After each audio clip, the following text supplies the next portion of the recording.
J'ai lu Ariane par Jennifer Saint, qu'est-ce qu'on en pense? Ce qui est de l'objet livre en lui-même, il est vraiment magnifique. Sans la jaquette, je trouve qu'il est vraiment incroyable. Les premières pages, pareil, sont magnifiques avec les dessins des femmes qui sont en train de danser, tout bleu. Même le jaspage, je trouve qu'il est magnifique ce livre.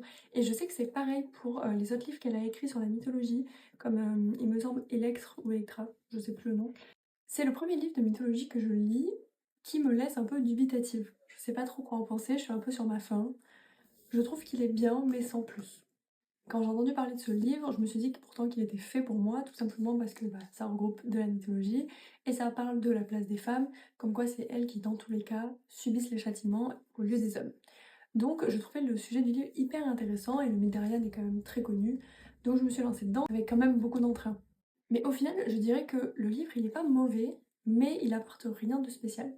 Donc l'écriture n'est pas du tout mauvaise, honnêtement, elle écrit très bien, elle raconte très bien, mais pour moi, ça reste un peu brouillon dans le sens où euh, on mélange plein de mythes qui ne sont pas tout à fait exacts.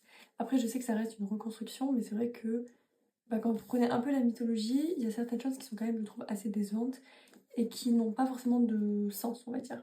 Après, il a été écrit avec un point de vue beaucoup plus moderne, ça c'est sûr, parce que ce que j'ai quand même apprécié dans ce livre, c'est qu'il y a un parallèle qui est fait entre les deux sœurs, entre Ariane et Phèdre, qui ont des destins complètement différents, alors que dans l'enfance, elles rêvaient juste d'épouser un prince gentil, beau, etc.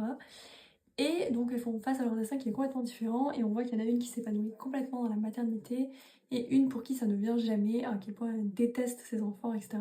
Et elles s'en rendent compte quand elles se retrouvent des années plus tard. Donc ça j'ai vraiment apprécié, mais pour le coup c'est un point de vue qui est totalement moderne.